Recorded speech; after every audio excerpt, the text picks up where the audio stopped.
Olá, boa noite a todos vocês. Estou aguardando aqui o nosso convidado, que é o Geraldo Lemos Neto. Ele vai conversar com a gente e vai contar sobre esse livro, A Colheita do Bem. Boa noite, Regiane Mota. Que Deus, Jesus e Chico lhes abençoe. Gratidão. Elaine Cristina, gratidão. Olá, boa noite. Olá, tudo bem? Tudo bem, você, gratidão por estar aqui com a gente, é um prazer conhecê-lo. Muito obrigado pelo convite, me sinto muito honrado de participar aí do Luz Crística. Gratidão. E, Geraldo, o livro A Colheita do Bem, né? Você vai contar para a gente como que aconteceu tudo isso com você, né?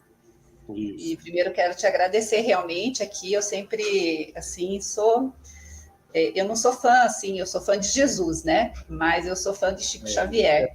E só o fato de estar aqui conversando com você, com alguém que conviveu com ele, assim, é uma honra para mim, sabe? Estar falando com você. Muito bem, eu também fico muito feliz. O Chico é o nosso, vamos dizer assim, o nosso exemplo mais próximo do Cristo que nós podemos perceber, não é? Para mim é, assim, como para você, para mim é. E eu conheci você através do documentário Data Limite. Sim. Que foi lançado, né, em 2014, né? Eu lembro que eu já fiquei sabendo que ia lançar aquele documentário e meses antes eu estava aguardando assim para assistir, sabe? E aquelas informações foi mais você que passou, né? O Chico passou para você e você que transmitiu, né? Informações do Chico que são contidas na nossa conversa da década de 80 sobre a transição planetária e também nos livros que ele recebeu, né? Uhum. Depois a gente vai fazer uma pesquisa ampla a respeito e vai encontrar muito material de estudo.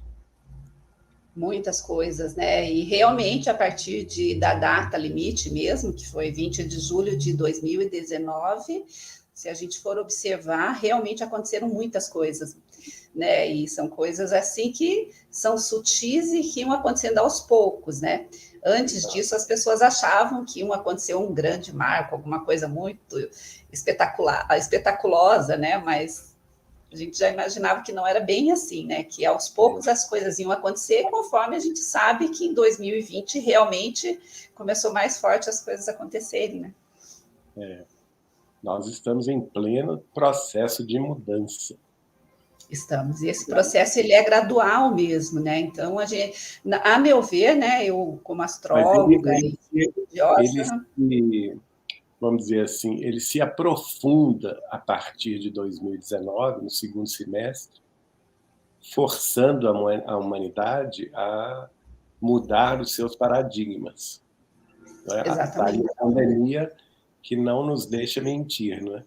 A pandemia é uma mudança de paradigma extraordinária, porque todos nós fomos convidados a voltarmos para o nosso interior e avaliarmos a transitoriedade da vida terrestre. Exatamente. E assim, a questão do despertar da consciência, o despertar espiritual, né? Muitas pessoas já estão nesse processo há bastante tempo, né? Eu acredito que mais a partir de 2012 que foi se fortalecendo. Mas, a meu ver, ainda era um percentual muito pequeno ainda da humanidade que estava desperta, né? Que estava nesse processo. E acredito eu, né, que com a pandemia, com a data limite ali, que venceu em 2019, a partir disso, como a humanidade ainda estava precisando desse convite, né, que foi o que a gente recebeu, porque, a meu ver, a pandemia ela nos convidou a nos despertar, né, deu um upgrade, assim, né. Uhum. Exatamente, a pandemia é um convite. É interessante que em todos os grandes momentos históricos da humanidade nós tivemos pandemias. É verdade, nós tivemos, acho que, uma pandemia da peste negra, né? que foi, acho que em olha, 100 anos 1916. atrás, mais recente, há 100 anos atrás, que inclusive forçou o final da Primeira Grande Guerra Mundial, teve a pandemia da chamada gripe espanhola, que alguns historiadores, estudiosos, falam que levou à morte 100 milhões de pessoas. Olha só, nós estamos aí com cerca de 6 milhões de mortos. Há 100 anos atrás morreram 15 vezes mais. 15 vezes mais, né? Mas hoje... proporcionalmente, numa população muito menor. Exatamente, porque naquela época a população mundial era inferior, né? Porque hoje a gente está em 7, 8 bilhões, né? Naquela época era inferior a 1 bilhão. Então proporcionalmente foi muito maior mesmo, né? Mas a humanidade, assim, às vezes a gente não presta, as pessoas não prestam atenção um pouco na história. É importante a gente olhar para trás para saber as influências, as coisas que estão acontecendo agora e o que pode vir para frente, né? O passado, a gente não deve remoer o passado, mas é importante a gente aprender com o que aconteceu no passado, né? Exato. É por isso que nós precisamos dessa reflexão e desse estudo, especialmente, no nosso caso, espíritas cristãos, abordando os ensinamentos da obra de Allan Kardec e da vasta publicação mediúnica de Francisco Cândido Xavier, o nosso Chico Xavier. Exatamente. Eu gostei muito do Nosso Lar, né? De toda aquela... Tanto o filme foi muito bom, né? E você sabe se tem alguma produção cinematográfica da andamento. A continuidade do Nosso Lar está em andamento. Já foi feita o cinema também sobre Kardec, né? Allan Kardec. Nossa, eu assisti, gostei muito. Existe também em elaboração um documentário sobre Chico Xavier, que será extraordinário, ouvindo as pessoas que conviveram com ele. Então, tem muita coisa para vir. Mas o mais importante, claro que a gente tem que valorizar as artes cênicas, as artes cinematográficas, mas elas têm um limite para contar uma história. E se a pessoa quiser conhecer de fato a vida e a obra de Chico Xavier, ela tem que mergulhar nos livros que ele deixou. Até hoje já são... Você citou um, Nosso Lar. Mas nós temos, da lavra mediúnica de Chico Xavier, 535 livros publicados. É livro pra caramba, né? Eu, assim... comigo, pelo menos, né? Quando eu estou lendo, eu me conecto com o livro, com a informação que está no livro, e muitas vezes vem muitos insights e muita informação, sabe? O livro, ele é um portal de conexão com aquela informação que você está acessando ali, sabe? Eu acho muito... Eu sou muito favorável, eu acho muito importante a leitura mesmo, sabe? A leitura, o estudo, a meditação. Aliás, o Nélio Lúcio, no livro que a gente está com proposta de falar sobre ele, que é o Colheita do Bem, de autoria do Nélio Lúcio, ele fala que, sem nos percebermos, quando nós estamos lendo uma obra elevada, né, uma obra de cunho moral, ético e espiritualista elevada, sem que a gente perceba, a nossa mente de seres encarnados na Terra se eleva até os planos mais altos, sem a gente se aperceber. E recebe dos nossos maiores, dos nossos mentores e guias, os benefícios que podemos auferir desse contato mental superior. Exato. Eu concordo plenamente com isso, e realmente comigo acontece muito isso, e muitas vezes, assim, na minha vida, livros foram direcionados para mim pela espiritualidade mesmo, pelos nossos guias, né, pelos seres de luz, né, determinadas leituras de livros que que depois eu percebi a necessidade de eu adquirir aquele conhecimento, né? Então, por exemplo, eu ainda não li A Colheita do Bem, mas eu vou ler, porque se chegou até mim, eu acho que existe uma conexão, sabe? Da luz, assim, sabe? Então, por exemplo, todas as pessoas que estão assistindo aqui e que entram em conexão, e se isso chegou até você que está nos assistindo aqui, talvez não, com certeza, né, tem uma informação ali. E talvez todos que estão assistindo aqui, talvez a colheita aí está acontecendo, já está bem próximo de acontecer, e talvez a leitura do livro vai conectar, né? Que na vida, às vezes, nós plantamos coisas, né? E às vezes passa a hora da colheita, né? Também. Às vezes, se você plantou, se você não colhe ali o fruto ali, deixar ali, às vezes ele pode cair, pode apodrecer, né? E às vezes é importante a gente saber o tempo certo. Então, talvez esse livro está vindo no momento justamente para isso, né? Para nos mostrar que a gente está no momento de uma colheita, né? E é um livro belíssimo, belíssimo. Na realidade, ele é o terceiro de uma trilogia, que eu vou falar sobre E isso quais agora, são? daqui a pouco. Você vai comentar com a gente agora, né? Eu vou contar a história. Eu acho que seria interessante para os nossos telespectadores aí do YouTube, dos nossos canais, verem uma apresentação que eu faço sobre o livro, sobre a família com a qual o Chico Xavier convivia. E assim eu gostaria de compartilhar a tela. Pode ser? Sim, claro.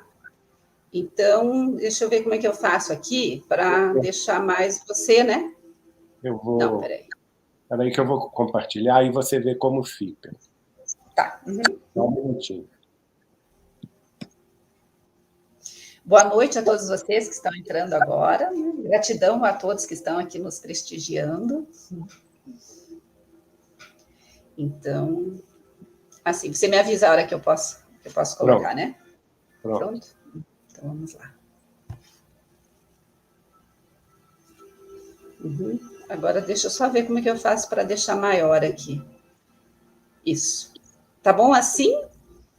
Eu não vejo, eu estou vendo só a apresentação. Ah, tá. Tá eu e você abaixo ali, da onde está escrito saber ali, sabe? Tá bom. É melhor colocar do lado direito. Você tem a condição de colocar. Deixa eu ver se é aqui, peraí. No lado direito, aqui. Um em cima do outro. E ficou nós dois do lado ali. Agora acho que vocês que estão assistindo, tá bom assim para vocês? Vocês estão conseguindo ver bem a tela? Gratidão, Leonardo Kim, pelo super sticker. Gratidão. Eles falaram que tá ótimo. Tá bem.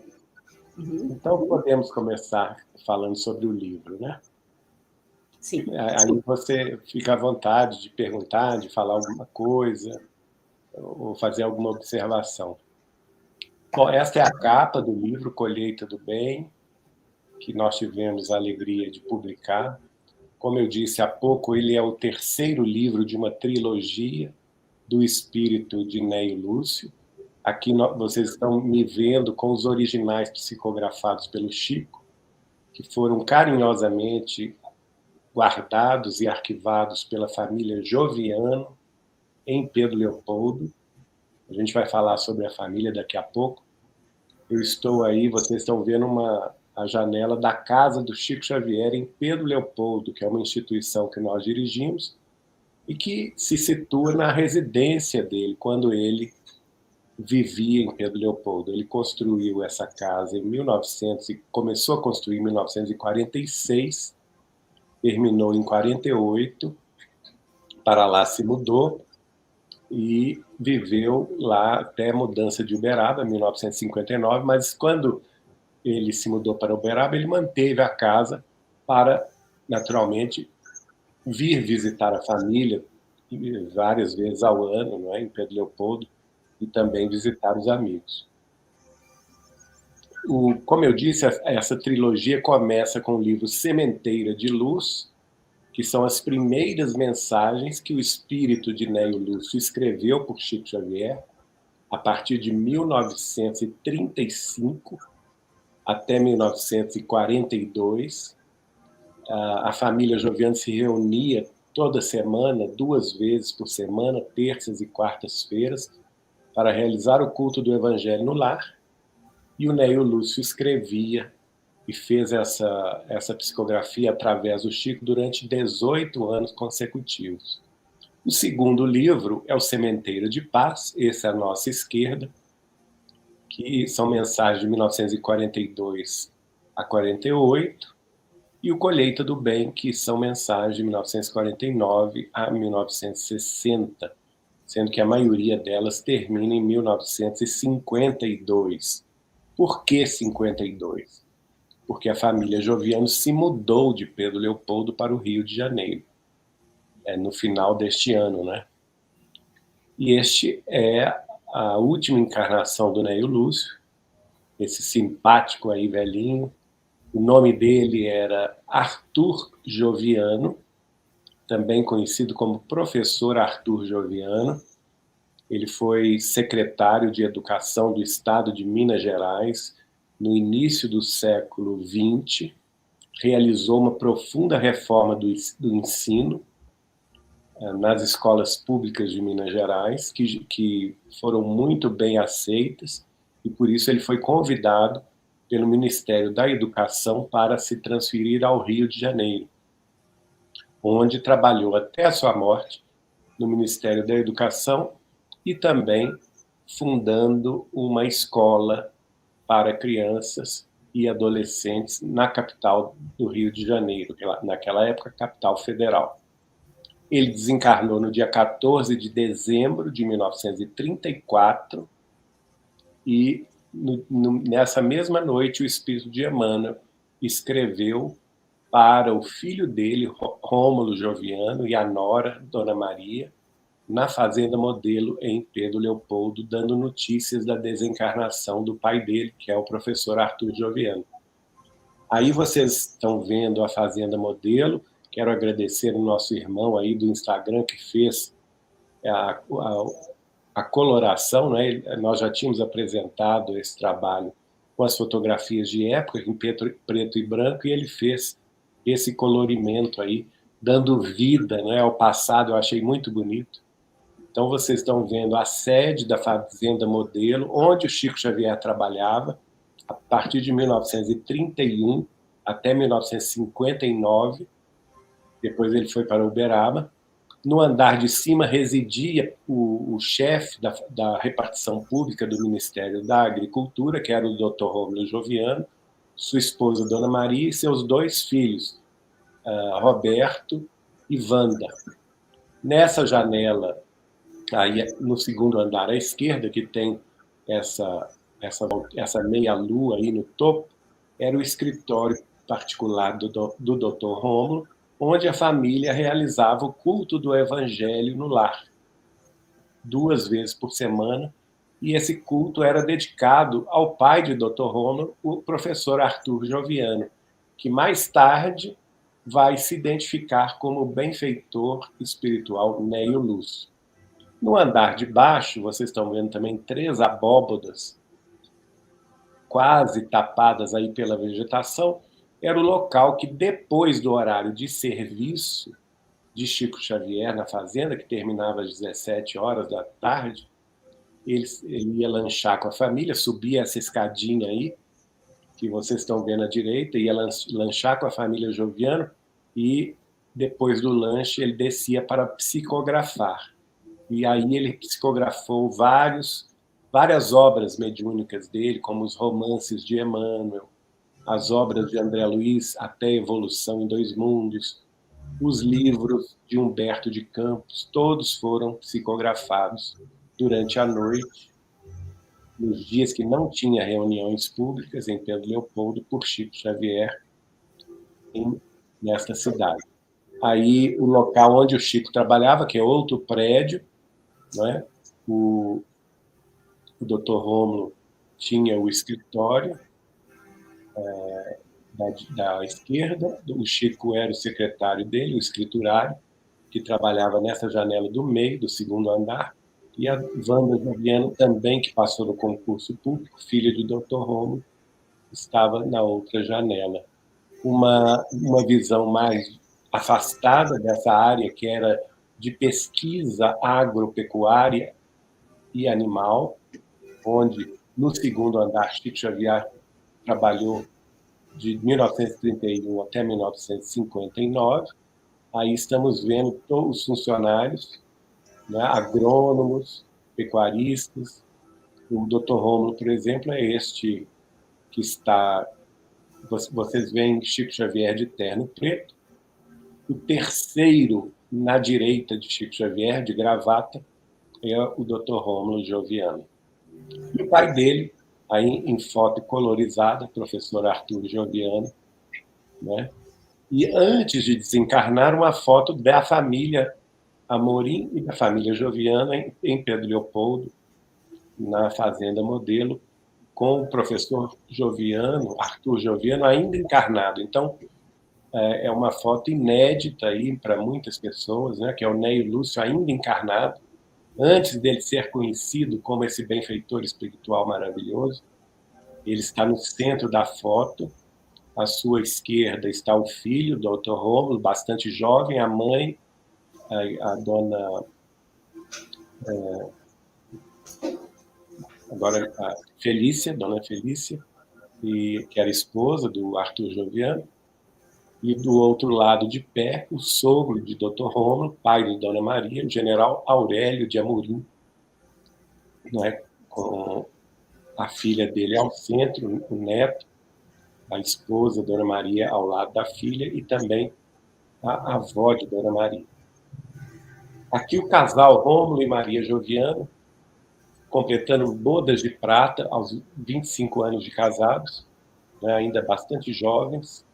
Eles eram mais velhos que Chico, portanto, todos dois também já eram espíritas antes de Chico Xavier ser espírita. Olha que interessante. Então, Chico, certamente a espiritualidade maior encaminhou Chico Xavier para trabalhar como funcionário da Fazenda Modelo, também para protegê-lo, porque o chefe dele já era um espírita de longa data. A Dona Maria, por exemplo, tinha sido convertida ao espiritismo em 1910, o ano que Chico Xavier nasceu, na cidade do Rio de Janeiro. Lá ela foi curada pelo médium português naturalizado brasileiro, Inácio Bittencourt, recebendo receitas homeopáticas dele, que a curaram de um mal orgânico. Ela se namorou com o Dr. Rômulo no Rio, se casaram, e depois ele seguiu a fé da esposa, convertendo-se também ao espiritismo. E justamente em 1927, eles se mudam para Pedro Leopoldo pela segunda vez. Eles já tinham chefiado a Fazenda Modelo antes, mas em 27 eles voltam para ficar até 52, exatamente no ano que Chico Xavier tinha 17 anos de idade e se convertera ao espiritismo. Aí estamos vendo os filhos do casal Rômulo e Maria, que é a nossa querida Wanda Joviano, e o irmão dela, Roberto, com o avô. Aqui à minha direita, eles na Fazenda Modelo, com o avô, Neio Lúcio, que é o professor Arthur Joviano.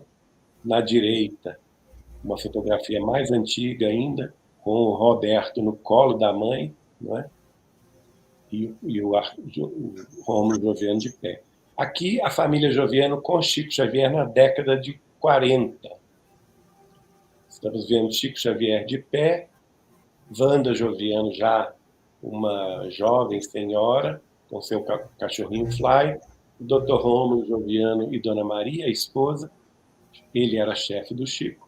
Na outra foto, também com os sogros de Dr. Rômulo, pais de Dona Maria, general Aurélio de Amorim e Dona Júlia de Amorim.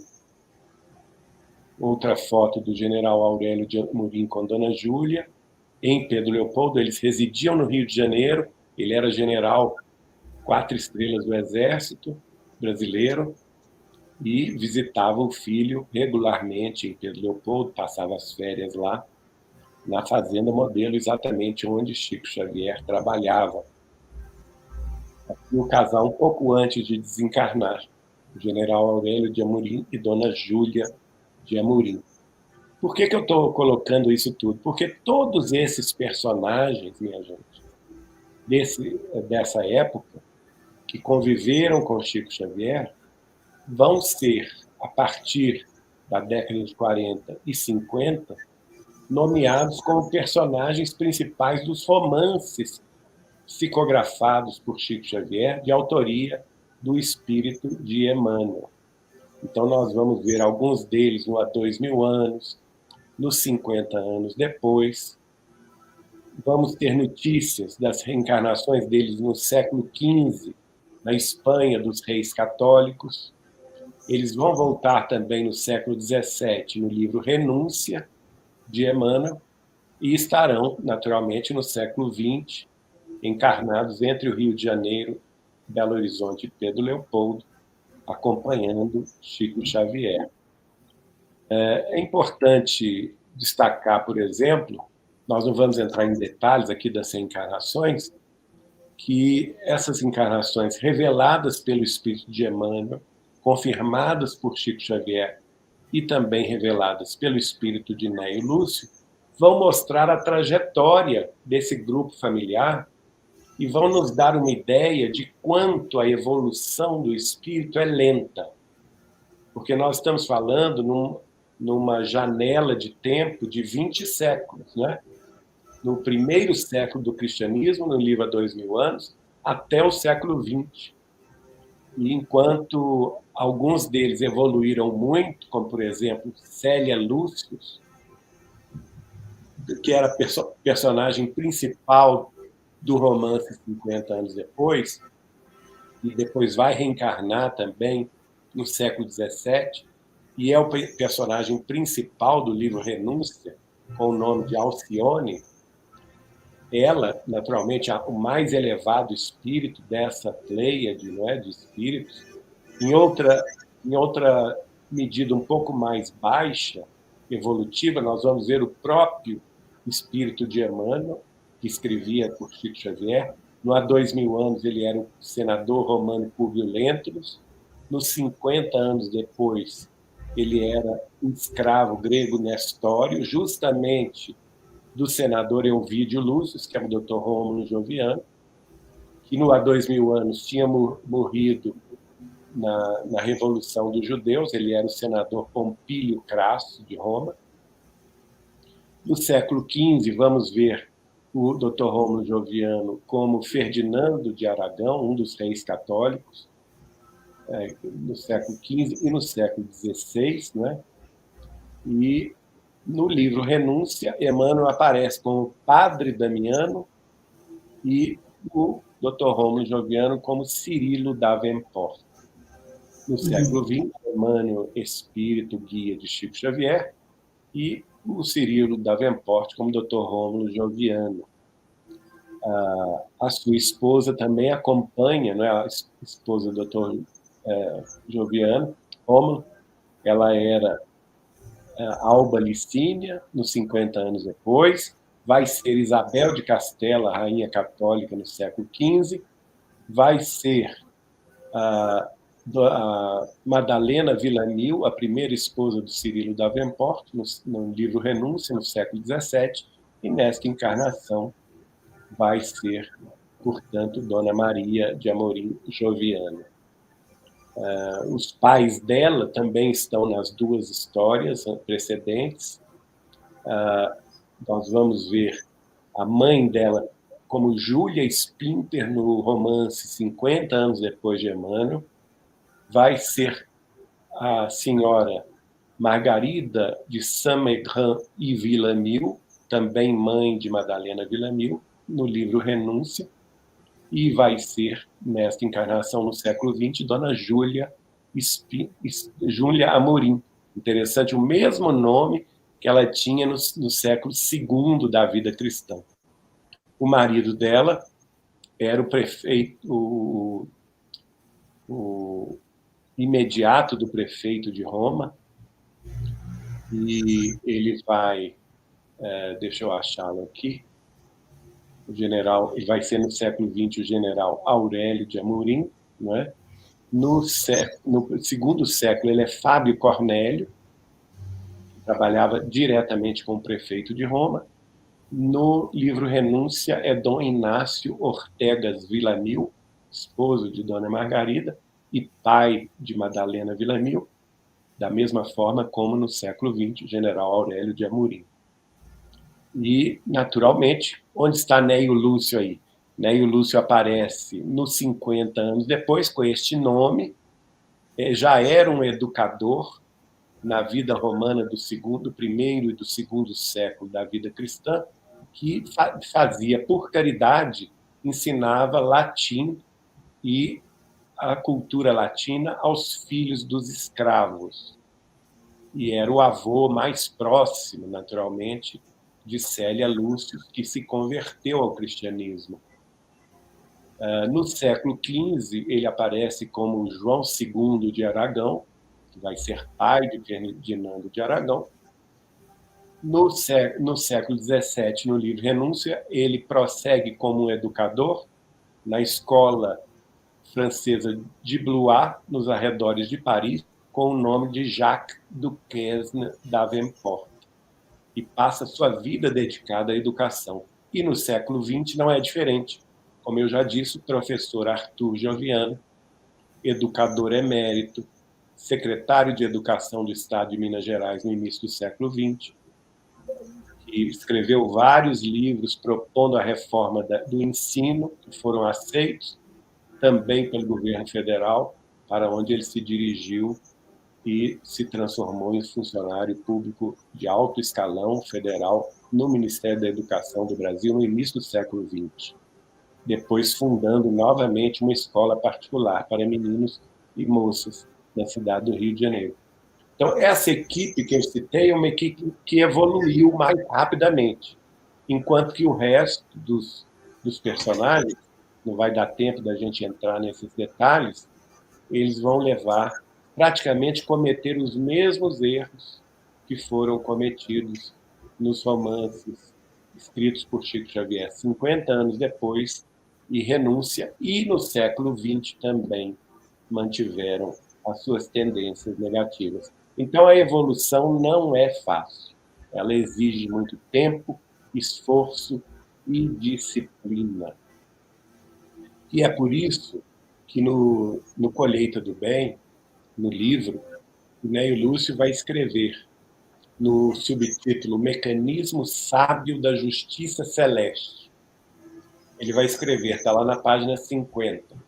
Em tudo existe o mecanismo sábio da justiça celeste.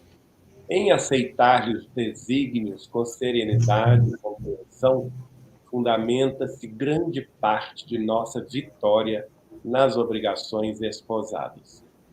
Há raros olhos para a leitura dos desenhos vivos do cosmo orgânico e raros profissionais da medicina conscientes dos próprios deveres, mas, através dessa instrumentalidade imperfeita, se exterioriza uma sabedoria perfeita e santificada. Muito oportuna essa palavra do Neio Lúcio, mostrando que todas as ocorrências, às vezes difíceis, que nós enfrentamos aqui na vida terrestre, como é o caso da pandemia do coronavírus, por sinal, eu estou hoje com Covid pela terceira vez, não é? O resultado saiu positivo. Então, isso tudo tem uma razão superior. A gente não deve se entregar a desânimos, a desesperos, a questionamentos infundados, e devemos, sim, nos manter serenos diante dos desígnios divinos, que vêm de mais acima, pois que eles se fundamentam na superioridade do saber divino e da bondade do Pai Criador. Não é? Tudo na vida terrestre, portanto, independentemente da carne, independentemente dos conhecimentos transitórios da vida terrestre, tem o seu ascendente na sabedoria perfeita e santificada de Deus. Você quer comentar alguma coisa? Geraldo, em 96, mais ou menos, eu estava passando por problemas, assim, na minha vida, assim, que minha irmã, minha, estava muito doente no hospital, né? E eu trabalhava numa concessionária. E era um dia, assim, normal, assim, acho que era inverno até em Curitiba, e nessa concessionária era um horário que os vendedores estavam sem fazer nada, aquelas panelinhas assim, porque não tinha nenhum cliente para atender, né? Aí chegou um senhor de branco, quer dizer, um senhor, eu falo senhor, porque na época eu tinha 25 anos, e ele devia ter mais ou menos a idade que eu tenho hoje, assim, uns 50. Chegou esse homem de branco lá, passou pelos vendedores e ninguém viu ele, nada. Daí eu peguei, saí da minha mesa e fui lá, né? E falei para ele: boa tarde, desculpa que ninguém lhe atendeu, posso te ajudar? Ele olhou assim para mim e falou assim: eu vim te trazer um recado, uma mensagem. Mas eu quero tomar ele falou, mas eu quero tomar um café primeiro, porque faz muito tempo que eu não tomo um café. Daí eu falei para ele assim: tá bom. Daí ele pode ir para sua mesa que eu já vou lá te entregar o seu recado. Daí eu olhei para ele e dei risada, né? Porque eu pensei, como que ele sabe onde que é a minha mesa, né? E daí ele olhou assim para mim e falou assim: a propósito, teu sorriso é muito bonito. Daí eu olhei para ele, é estranho, e fui para minha mesa. Aí passou um tempo, esse homem foi na minha mesa, só que ele não sentou na cadeira do cliente ali, sabe? Ele chegou do meu lado direito, assim, e falou: eu só vim te trazer uma mensagem. Daí ele falou a mensagem e eu não entendi nada. Daí eu falei para ele, daí ele falou de novo, eu não entendi nada. Daí eu peguei, daí ele falou assim: se você quiser escrever, daí eu peguei o papel e escrevi a mensagem. E da hora que eu fui falar, agradecer ele escafedeu-se no ar, sabe? Sumiu o homem.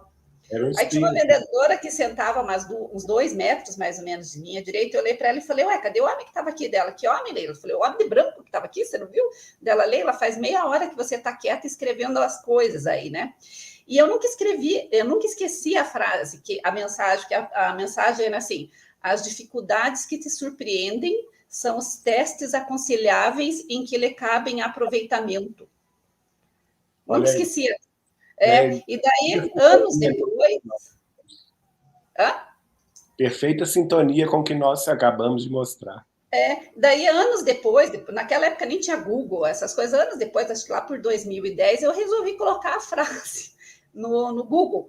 Aí vi que a frase é um parágrafo de uma mensagem de Chico Xavier, de Emmanuel, para Chico, psicografada por Chico.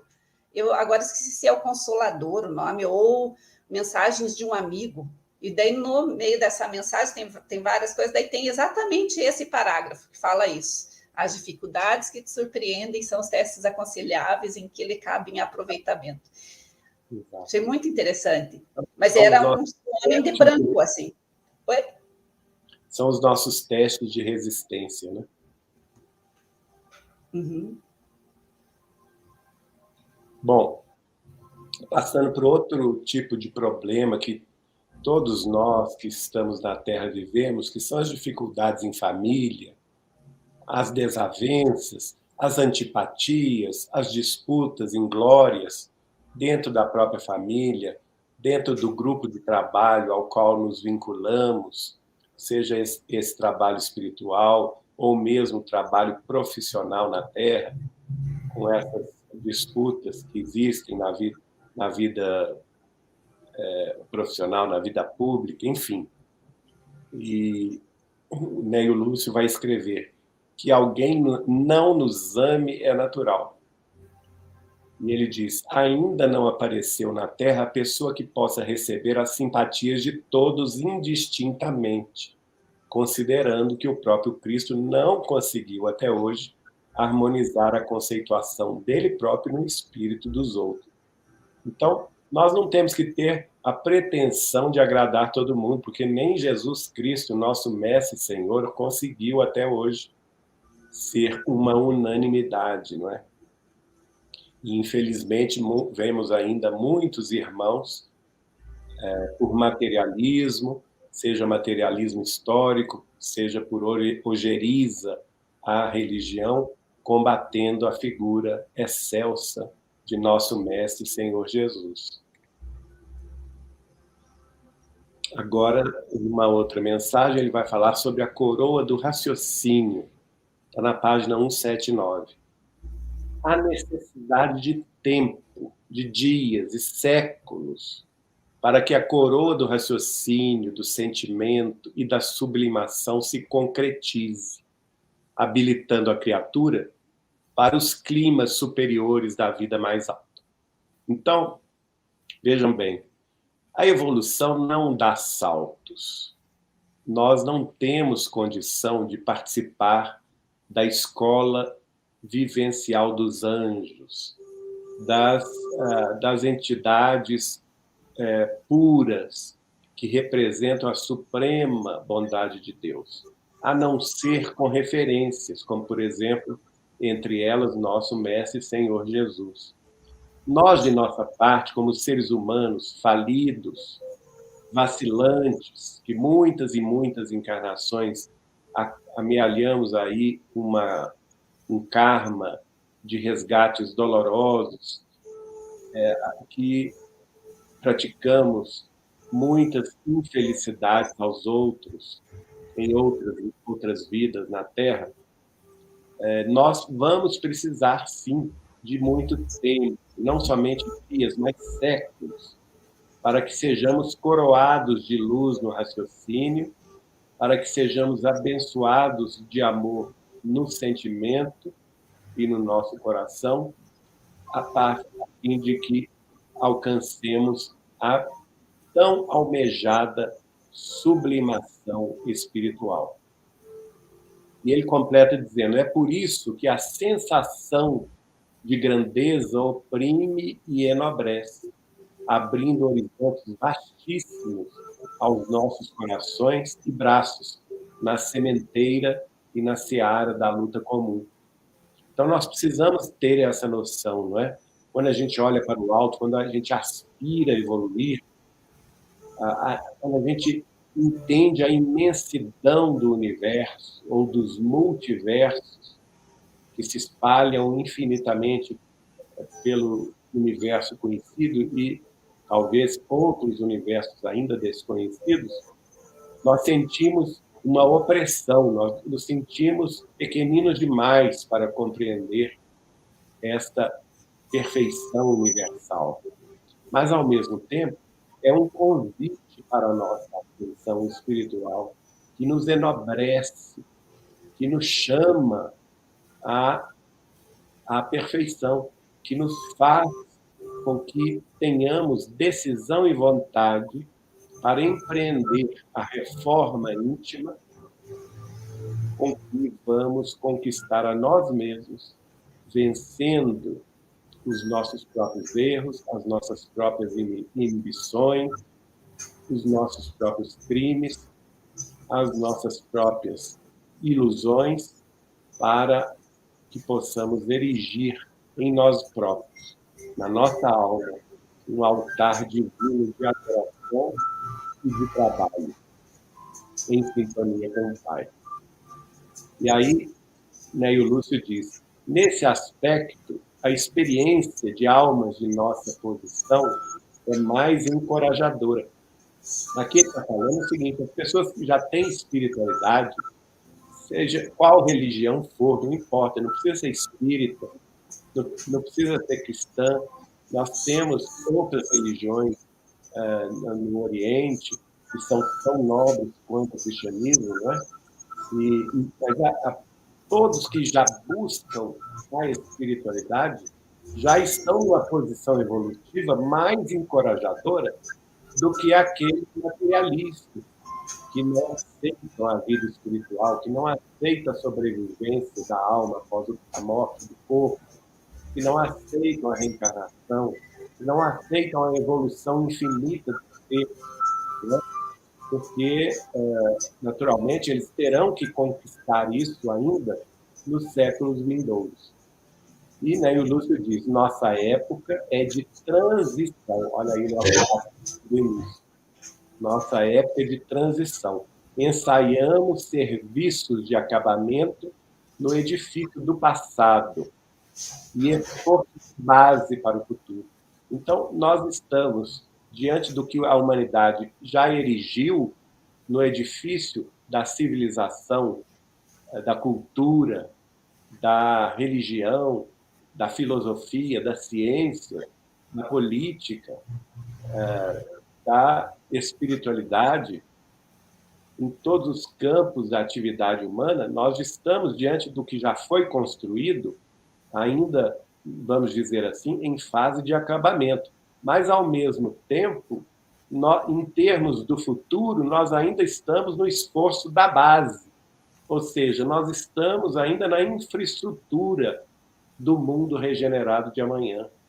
Nós estamos ainda nas fundações da base daquele mundo que todos almejamos como sendo um mundo de fraternidade e amor, de justiça e esperança, de luz e paz, de conhecimentos superiores, de, inclusive, um mundo que vai se integrar à comunidade cósmica de outras civilizações mais avançadas que as nossas, fazendo-nos compreender que todos somos parte de uma família universal, que todos somos filhos de Deus e que devemos nos dar as mãos para a obra da ascensão espiritual. Então, é por isso que por dentro, completa Neio Lúcio, nós trazemos os sinais de dores e também prazeres do passado remoto ou mais próximo. E também trazemos em nós, por que não dizer, qualidades e tendências mais nobres, que nos caracterizam há milênios consecutivos. Então, são os nossos pendores, as nossas aptidões, alguns no campo da medicina, outros no campo da ciência, da astronomia, outros no campo da engenharia, da biologia, da química, da física, enfim. Outros já no campo da filosofia, do pensamento, outros no campo religioso, da prática, do ensino religioso, outros mesmo no campo da família, da maternidade, da paternidade. Enfim, durante milênios nós temos exercitado inúmeras possibilidades de conhecimento e ascensão, experimentado diversas posições reencarnatórias em corpos diferentes, como crianças, homens, mulheres, homossexuais, como também avós, avós, pessoas que viveram muito tempo, não é? Ou também que desencarnaram em tenra idade.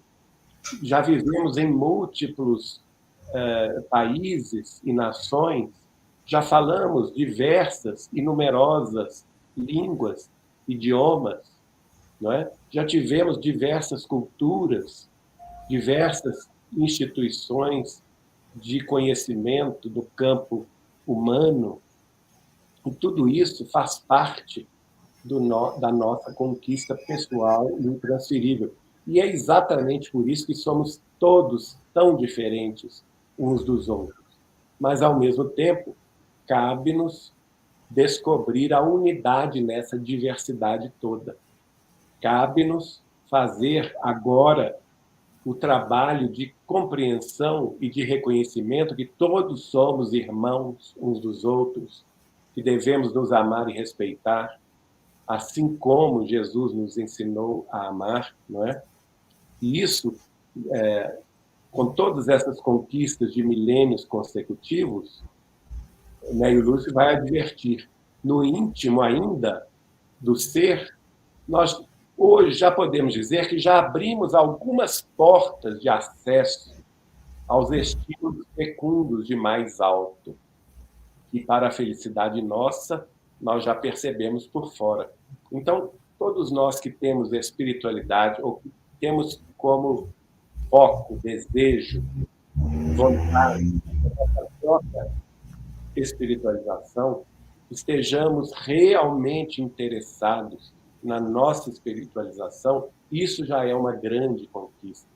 Se nós não somos ainda seres angélicos que já conquistaram toda a sabedoria e todo o amor, mas pela nossa própria humildade, pela nossa própria pequenez, pela nossa própria imperfeição, nós podemos dizer, com esperança, que já abrimos em nós, e temos essa felicidade, algumas portas de acesso aos estímulos mais nobres e fecundos de mais alto.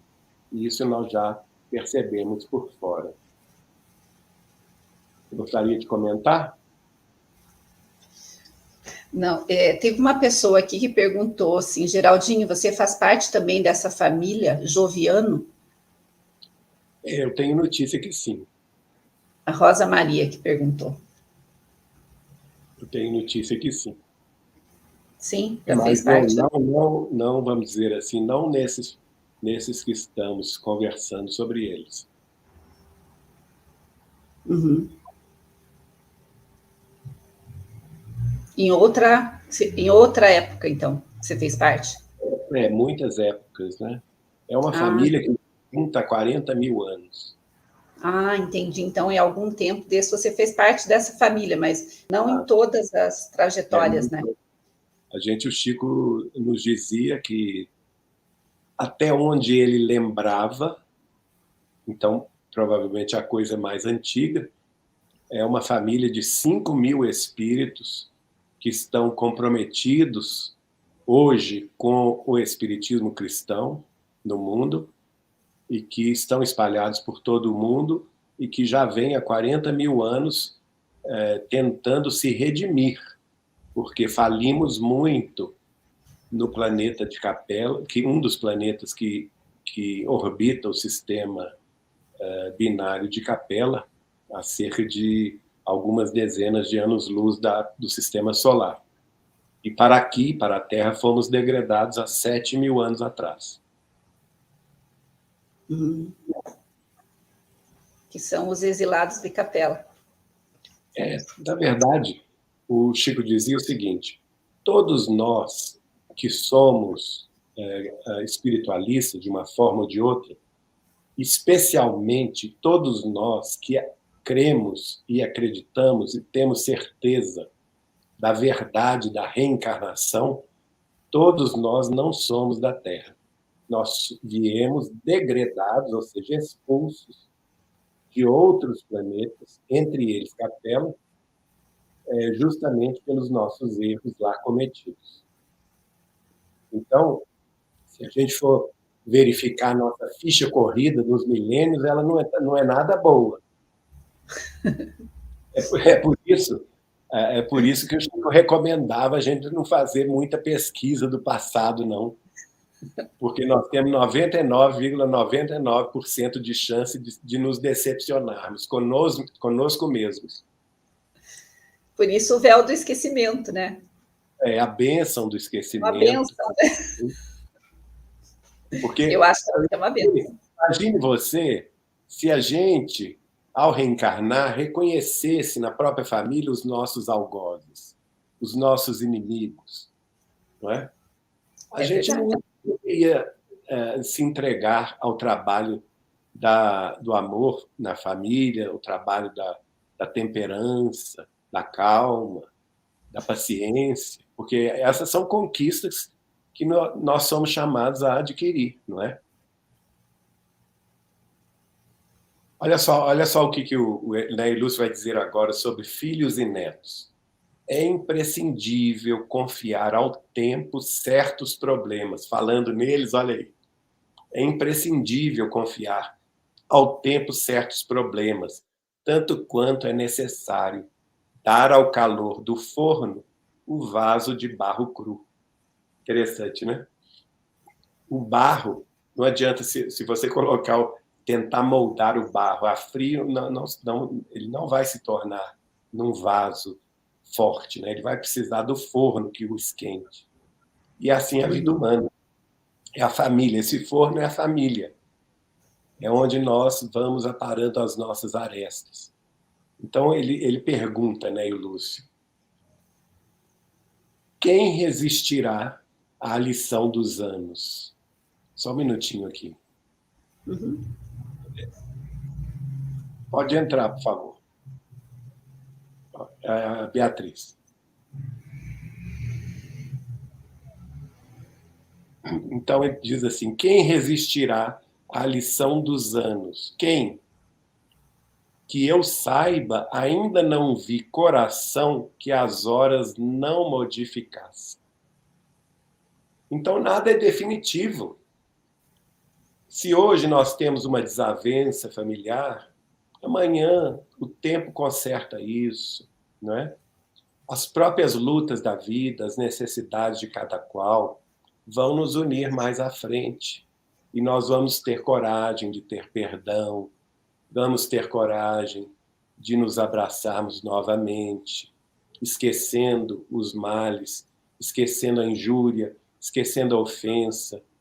Como disse Jesus, perdoando 70 vezes 7 cada ofensa, não é? Orando pelos que nos perseguem, caluniam, fazendo bem aos que nos odeiam. Esse é o caminho do Cristo. Agora, para isso, nós precisamos de tempo. Não somente de uma vida, mas de muitas vidas.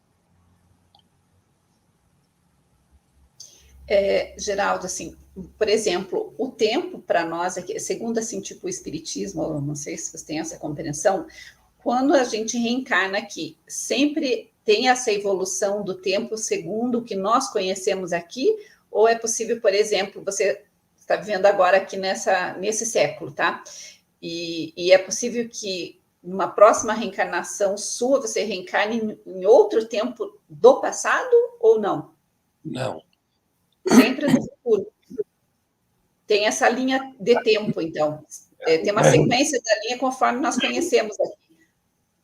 Na realidade, a questão do tempo, o tempo é uma dimensão que Albert Einstein, nos seus trabalhos sobre a relatividade, a teoria da relatividade geral e depois a teoria da relatividade específica, ele uniu ao espaço. Então, não existe uma dimensão isolada, tempo, em que nós pudéssemos ir e vir de um tempo ao outro. Não. O que existe é um tecido de espaço e tempo. Então, o tempo está diretamente relacionado ao espaço, né? À massa, que é composta, naturalmente, pelo princípio material do universo.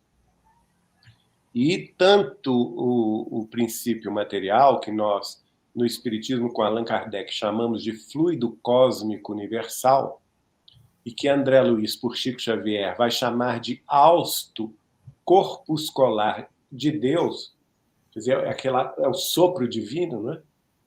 Que está em toda parte, em todo o universo, naquilo que nós vemos e naquilo que nós não vemos ainda, em todos os planos existenciais, em todos os multiversos. O outro ente criado por Deus, que é o princípio espiritual, que vai evoluindo também, ele vai precisar se utilizar da matéria e do tempo para evoluir. Então, o princípio material, através aliás, o princípio espiritual, que vai se tornar espírito quando ele atinge o que nós chamamos de o ser inteligente da criação, não é? E dentro da conceituação de ser inteligente, nós incluímos também os animais, incluímos também os seres unicelulares, embora em menor grau. Por quê? Porque o instinto também, segundo os espíritos superiores esclareceram Allan Kardec, é uma forma de inteligência. Então, só que nós estamos em tempos evolutivos diferentes. Os seres humanos, por exemplo, já são seres que já adquiriram o pensamento contínuo, que já têm o livre-arbítrio e que, por isso mesmo, podem exercer a sua vontade e estão submetidos à lei de causa e efeito, ação e reação.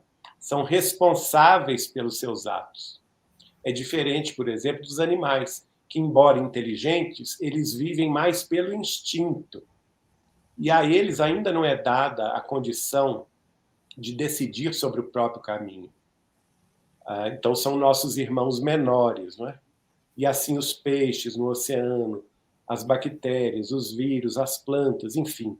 Mas acima de nós temos os seres angélicos, que já ultrapassaram a nossa humanidade e já adquiriram, aos nossos olhos, um máximo de sabedoria e de amor aos olhos humanos. Mas, para eles continuam em evolução, não é? Então, essa questão de espaço-tempo, que é uma única dimensão, que é o tecido do espaço-tempo, é o veículo ou a forma que vai nos possibilitar, ao nosso ser inteligente, ao nosso princípio espiritual e depois nosso espírito, ser inteligente da criação, experimentar, conhecer para evoluir.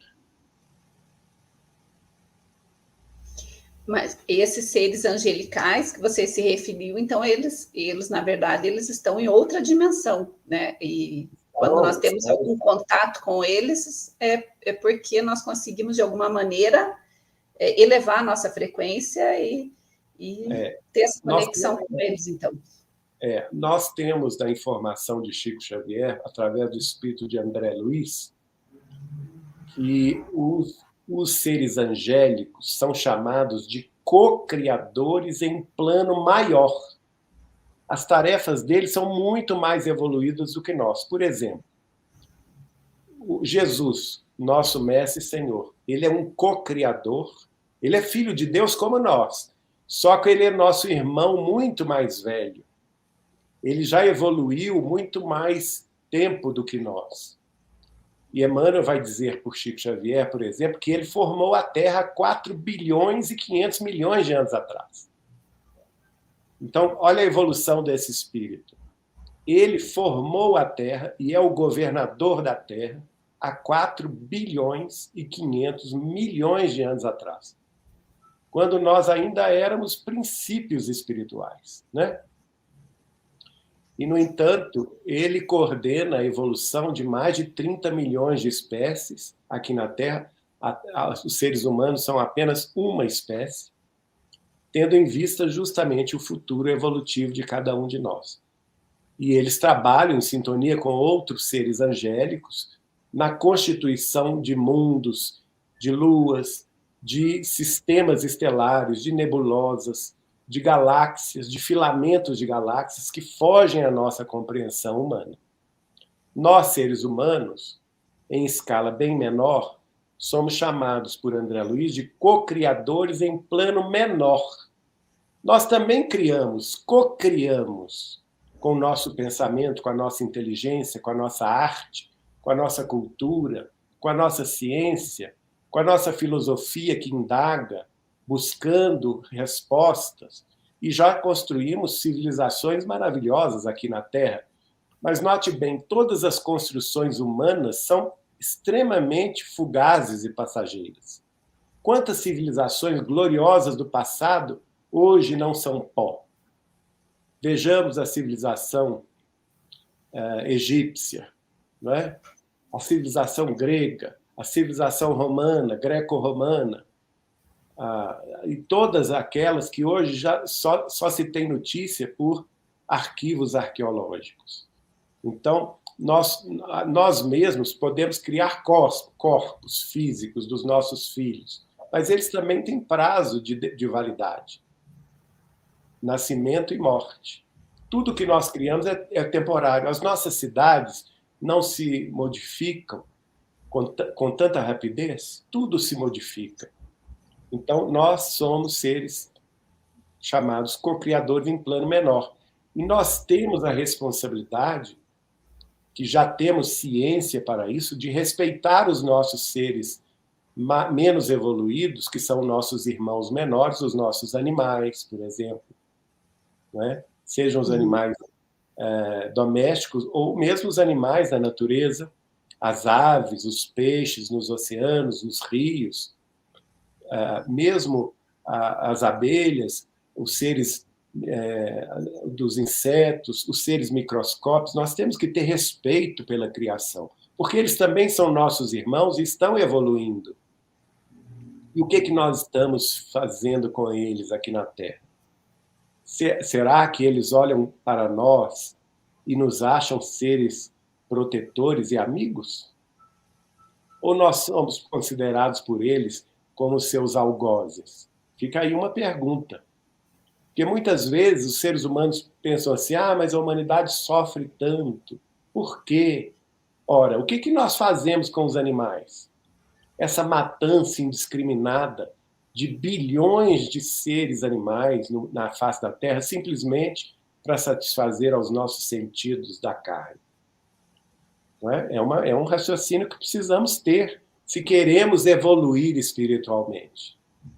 Não adianta a gente tapar o sol com a peneira, porque a criação divina, ela implica um dever de responsabilidade e solidariedade para com todas as criaturas. E nós temos essa responsabilidade. Você conheceu o Chico, você tinha quantos anos? Eu conheci o Chico com 19 anos, há 41 anos atrás. Agora, esse ano, vai fazer 42 anos em outubro. Mas ele se foi em 2002, né? Nós tivemos 21 anos de convivência íntima pelas relações familiares, tanto da minha família materna, que é de Pedro Leopoldo, a família Machado. Os meus tios, avós, já eram espíritas antes do Chico ser espírita, quando o Chico era criança. A minha bisavó, Georgina Cândida Machado, era a melhor amiga da mãe dele. E também, depois que me casei com a Eliana, em 84, o irmão dela residia com o Chico em Uberaba, o Vivaldo da Cunha Borges, e com ele fazia a diagramação de todos os seus livros.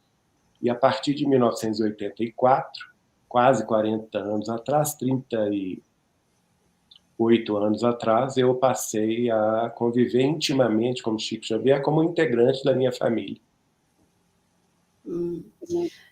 O Chico, algum dia, ele tem alguma informação dele sobre a intraterra? Tem um livro que se chama Libertação, que é um livro de André Luiz que descreve as sombras terrestres,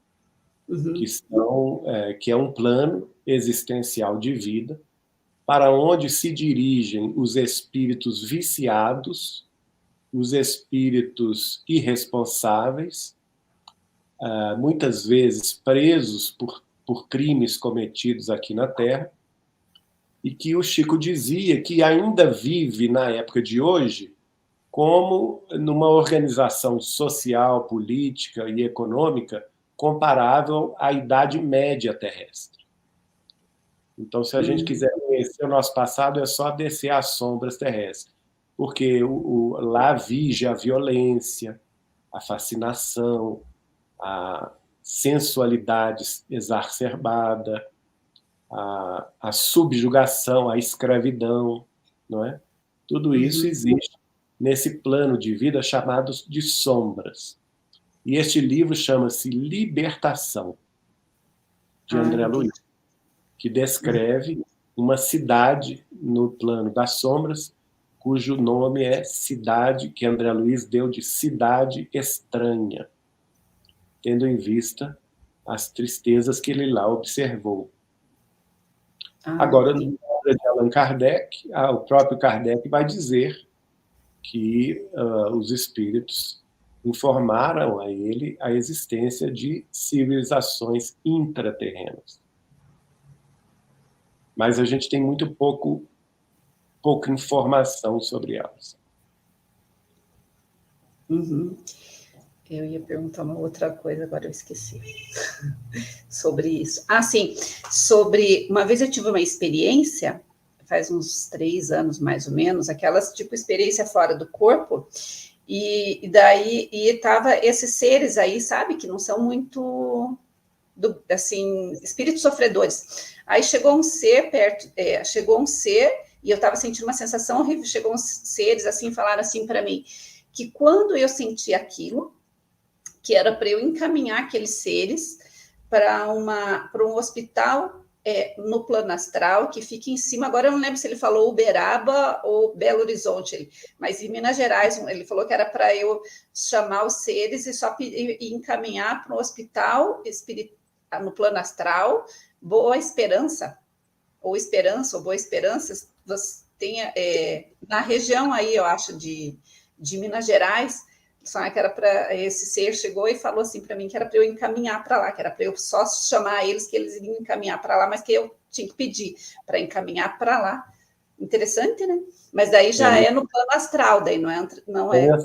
Mas aí os hospitais, por exemplo, no mundo espiritual, eles já são uma estrutura mais evoluída e que a maioria deles se situa no plano mais imediato à vida terrestre, que André Luiz vai chamar de umbral, que é o plano, por exemplo, da cidade Nosso Lar, da cidade, escrito no livro Nosso Lar, da cidade chamada Casa Transitória, descrita no livro Os Mensageiros, não é? Mensageiros.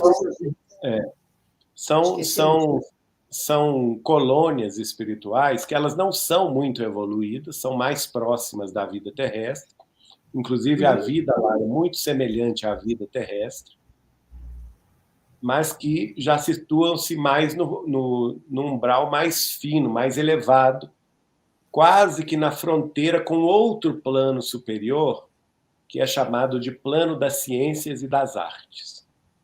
Que muito poucos espíritos vão direto para esses planos, né?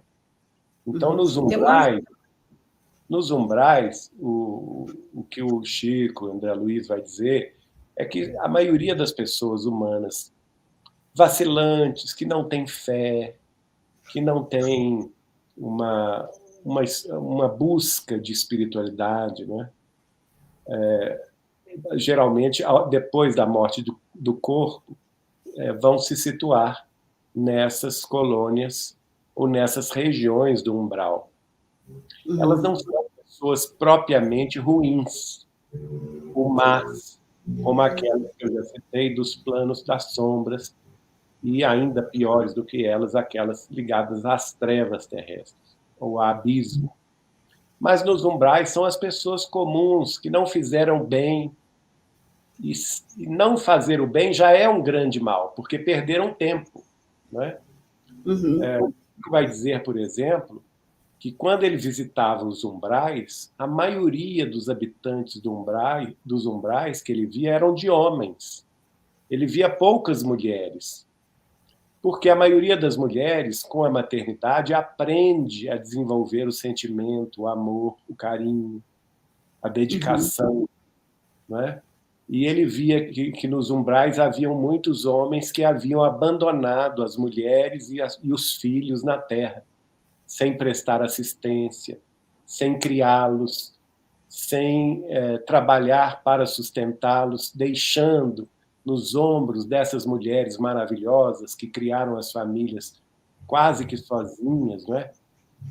4, 8, 10 filhos sozinhas, trabalhando para sustentar a prole. Então, essas, naturalmente, se situam em planos muito mais elevados. Não é? Então, tudo na vida tem um encadeamento natural da lei de causa e efeito, ação e reação. Nada acontece por acaso. E nós vamos sempre nos situar exatamente no local que nós merecemos estar. Que é o que dizia nessa mensagem que aquele ser falou para mim, se ler a mensagem inteira lá, falava sobre isso aí, só que no meio da mensagem tinha uma parte que falava: as dificuldades que te surpreendem são os testes aconselháveis que lhe cabem aproveitamento. Acho que é uma mensagem que fala: nasceste aonde... Esqueci a mensagem lá, mas é uma mensagem muito linda, acho que é a mensagem de um amigo, acho. Nossa. Bem interessante. Tem uma pergunta ali para você, não sei se você consegue ler. Olha, não é possível essa pergunta. Hã? Não tem sentido essa pergunta. Desculpa. Não. Não. Recebi que era o Chico Xavier e que estava procurando alguém para servir como mentor. Acho que não é possível isso, né? Eu vi em algum filme, alguma documentário, alguma coisa, falando sobre que Chico ele deixou uma espécie de uma chave, né? De um código, né? Para alguém ele deixou pro filho dele, né? que se Não, ele não é fosse algum dia passar alguma mensagem, alguma coisa, ele ia dar aquela palavra-chave, alguma coisa, para saber identificar que era ele, né? Isso aí ele fez pelo seguinte: ele ainda encarnado, já tinha muita gente recebendo Chico Xavier. Então as Ele pessoas encarnado. encarnado ainda. Então as pessoas têm mais estudo, mais seriedade com a mediunidade. A mediunidade não é brincadeira, não é? E Chico Xavier não é um espírito que vai, vamos dizer assim, escrever bobagem, não é? Tem muito médium aí recebendo Chico Xavier, não tem sentido isso. O próprio Chico, então preocupado com essa questão, criou essa história do código para, vamos dizer assim, impedir os médiums freelancers, né? Para impedir que o nome dele fosse não o nome por ele, Chico Xavier, porque ele era muito humilde, mas a obra que ele executou durante 75 anos de dedicação absoluta e renúncia extrema à causa do Evangelho de Jesus, renovado pela doutrina dos Espíritos, que essa obra não fosse jogada no lixo com esses aventureiros mediúnicos.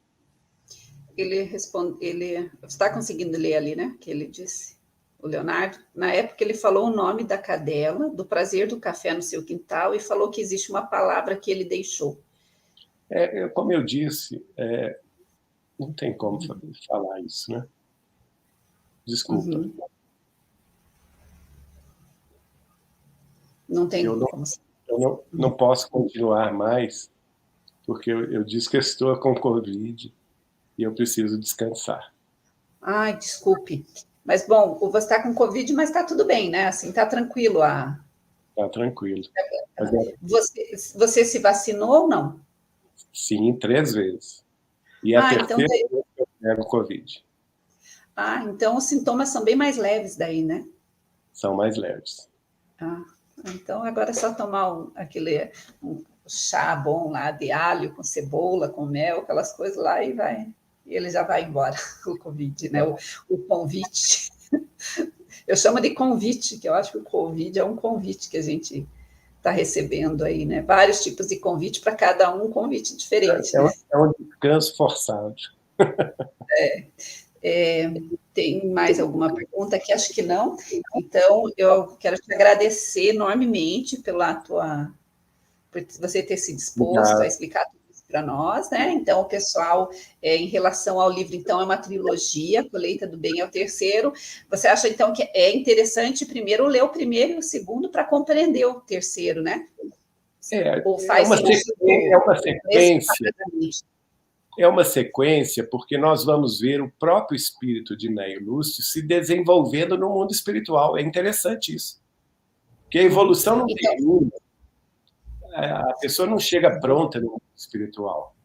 E ela, por exemplo, no início, o Sementeira de Luz está se apresentando o vovô, o papai, o sogro, se dirigindo à família, né? Com conselhos, com mensagens mais de cunho elevado, mas mais voltados para a família.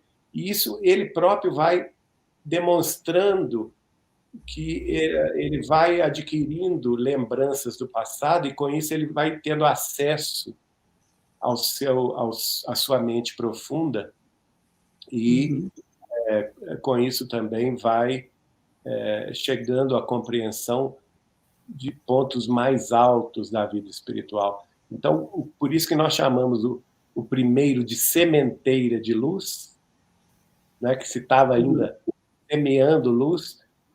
No segundo, sementeira de paz, porque já a família ali nessa sementeira, junto com Chico Xavier, já tinha alcançado um patamar de paz e trabalhos santificantes no espiritismo cristão. E, no fundo, no último, que é a partir de 1949, já é a colheita de todo esse bem semeado, tanto na face da terra, pela família Joviano, por Chico Xavier, quanto no além, pelo Neio Lúcio, pelo Emmanuel, pelo Cassimiro Cunha, e pelos outros espíritos que, por Chico Xavier, se manifestaram naquela ocasião. E onde que para adquirir os livros? Pela internet? Eles têm e-book ou nas livrarias espírita? Eles não têm e-book, mas estão na internet, em todas as plataformas de vendas de livros. Nas distribuidoras, vocês encontram na Candeia, na Boa Nova, na Cel.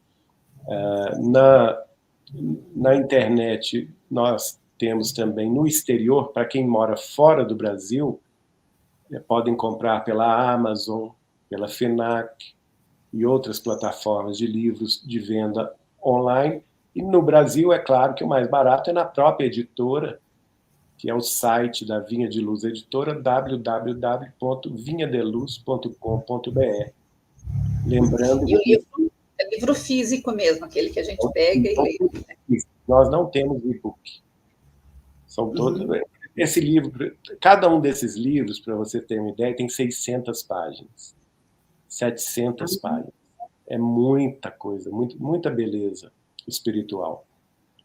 E então, quem quiser conhecer, lembrando que essa atividade da Vinha de Luz Editora é que sustenta as tarefas da Casa de Chico Xavier de Pedro Leopoldo, do portal da TV Saber Espiritismo e do Grupo Espírita Saber Amar de Belo Horizonte.